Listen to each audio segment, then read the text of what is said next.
Osama bin Laden to rule. Some people to rule a country. Escobar. You know what's Escobar? A drug baron. Heavy drug baron. And then Osama bin Laden was the highest terrorist. That is 2 people like that to rule in any nation of the world. I don't know which nation they want to rule, but any nation. That is, people can sit down. People were educated. I heard a lawyer, a son talking on television, saying, "Is this man okay?" I looked at him and said, "This man, so you can sit through, glaring through like this and be talking." I got disgusted. He was defending a drug baron. I said, "This man, your sonship should talk to this hand." I got disgusted. I said, "How can you see truth like this and then you say truth is lie? Am I a woman? Somebody coming to convince you that I'm a woman. Would you say, okay, you're blind?" That is, we want to convince you now that David Ibiyeomie is a woman. He said, the woman, even if you see him as a man, he's a woman. He's a woman. Yeah. Would you say, okay, wait, that man a woman? He said, yes, no single breast, a woman in me. That is how some countries have turned to, where we cannot tell ourselves the truth. Only God will help. I don't know the nation, but you know the nation. Nation where, just imagine nation where Escobar go rule. Osama bin Laden go be in vice. Hey, it not gonna happen, no. That it not gonna happen in Jesus' name. But just have a mental picture of any nation on earth.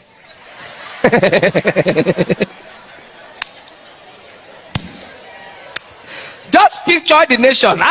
Where that nation, where they get to now? You know, Escobar, that man was a drug terror. Then Osama bin Laden was the one who terrorized. Then Escobar be president, Osama bin Laden be vice. Just imagine. Femi Gbajabiamila in another 52 billion naira scandal. Soro, I weep for my country. No, we are not talking about the Adeniyi case, so the fake agency. No, now that one is still pending. Oh yes, it's the same Femi Gbajabiamila. It's not the same case, so but it's the same person. This one is a fresh update. It just came this evening. They say get one agency, he go use one fake law, take collect money for their hand to the tune of 52 billion. And the article is there. Go and read it. Go and read it. Go and read it. So also nothing going on in Aso Rock. Ooh, Nigerians. Ooh. We are being run by thieves. We are being run by thieves. Madmen have taken over the asylum. Structure of criminality.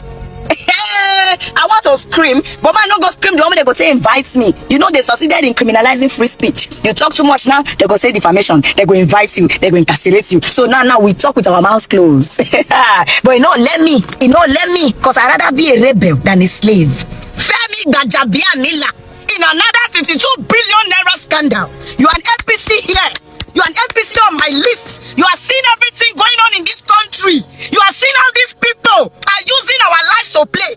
You are seeing how they are using us to do trade by barter inside Aso Rock. And you are defending it. Ogun must kill you. Ogun must squeeze everything you hold dear in life. I'm not saying it's bad to be APC, but you see this amount of nonsense. You see this amount of decay. And you still find a way to defend it. Like disgrace to your nation. You and devil suppose they run hell. I'm not waiting for influencers and activists to talk on this. I'm waiting for APC people. Have the decency to say, why always Femi? Now only you that say you get problem for abroad, so they say they seize your license or spend. Only you are Adeniyi case 400 million. They say take grants, they go on. Only you again 52 billion. And for every time this nonsense comes up, government, instead of investigating this Femi, we quickly issue a statement to vindicate him. God will punish all of you. You all disgust me. You don't know what 52 billion will do for our security? You don't know what it will do for our healthcare? Go and look at police officers. They are protesting. They're not paid their pension. But Femi is getting access to billions, and millions. I say you are here. You are an APC person. Just know, say, Ogun of night and day, water and sand, let me kill you. My good night. No, defend. You know, defend Femi. Defend them all. Defend them in the comment section. Goats! The irresponsibility of the political elite by cashing in on this poverty. We all know what started Boko Haram. Everybody knows. It was started in Borno by the then Borno governor, Ali Sharif. He's still roaming the streets freely. Yes. When Yusuf was caught alive, who created it? The ECOMOG. Who created the ECOMOG? We have to look at the root cause in order to find a solution. The root cause of that problem, as we know it today, is Ali Sharif. He used them for his own political machinery. He armed them as his political thugs. He even made one of them a commissioner. But they became too powerful. And they had no option but to try an elimination, which was not possible, and which we are all paying for. The military came in, and they cashed in. And they have turned the Northeast into a cash cow. Military jumbo budgets, unaccounted for. I remember Jonathan was spending 2 billion naira every day on security. But there was no security. Hundreds and thousands of our people were slaughtered. And we also know that the army, more than anything else in Borno and Yobe, have contributed and enforced this so-called terrorism. Terrorism has become a multi-billion-dollar industry. It is a multi-billion-dollar industry.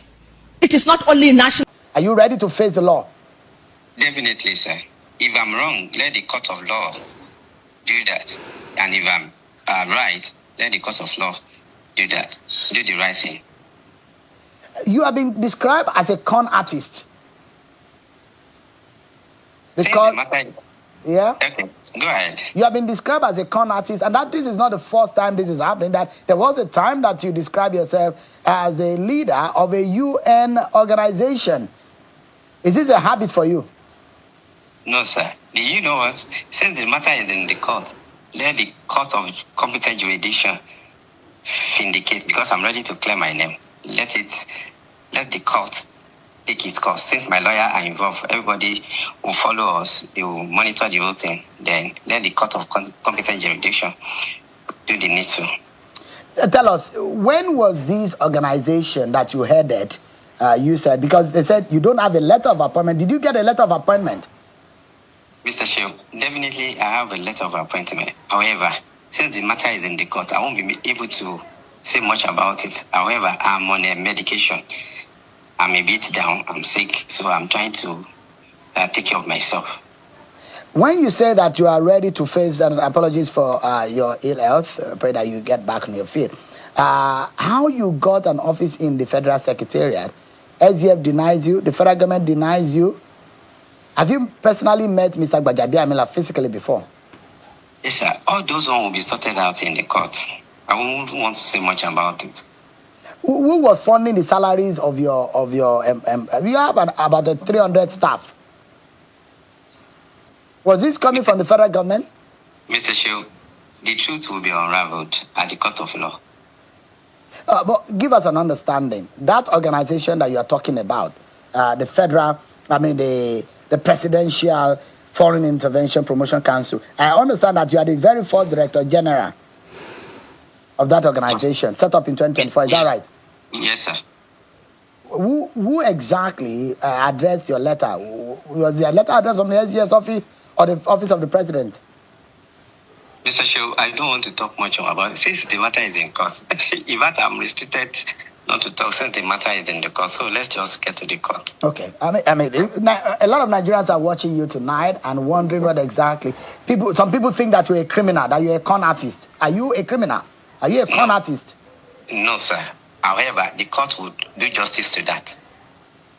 They come. We've done our due diligence. We are prepared for them. And if there is justice, we know we will prevail. All right, Mr. Kalabia, let me ask you a straight question. So, we don't have time. I mean, the election in general, you have just about a few days to submit membership. That's NDC now, because you just joined, so I'm sure your name will be listed. That will be submitted to INEC in the next maybe 4 or 5 days to INEC. What is the position of NDC in terms of the presidential election?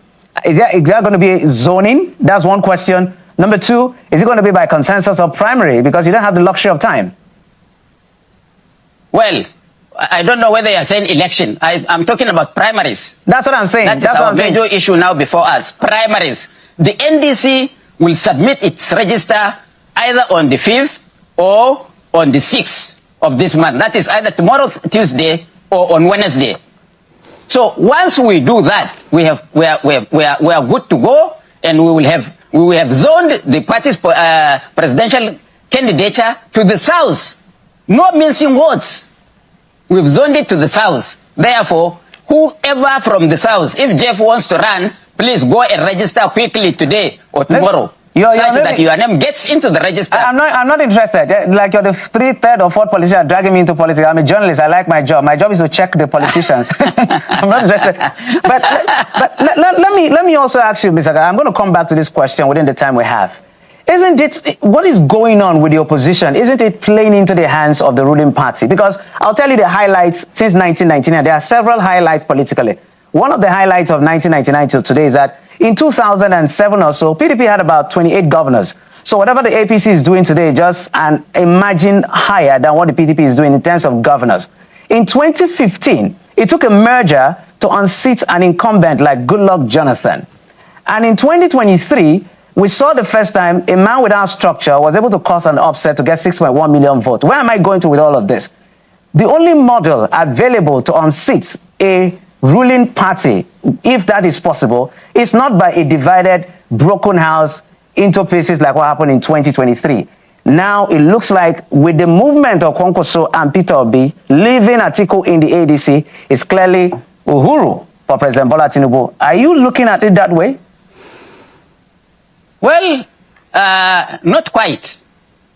The truth of the matter is that all of us, Peter Obi, Kwankwaso, all of them migrated into the ADC such that they bring a unity of the opposition forces within the ADC to enable them without much problem unseat Tinubu. Unfortunately, there are this insinuation that the APC and the government, in fact by extension, Tinubu, used the courts to scuttle the opposition. This is why I am making this call on Vice President Atiku Abubakar to follow us as we followed him into the ADC, such that there will be a unity of the opposition to unseat this government. And if he refuses, then whatever happens to the opposition, Vice President Atiku will be held responsible. I didn't get that clearly. Just a moment, but in closing, you just wanted clarity. The clarity is that all the political gladiators are now in the ADC. And if anybody is outside, as Kwankwaso was outside in the ADC and he was persuaded to come in. So we are also pleading with Vice President Atiku Abubakar to come into the NDC such that we can consolidate again and remove the incumbent government. That is what I'm saying. Mr. And if he refuses to that, hold on now. And if he refuses to do that, then the ball is in his court, because he has now scuttled the unity of the opposition to unseat this government. Because he cannot continue beyond tomorrow to be in the ADC, or else he has agreed now to forfeit his right to contest in this election in 2027.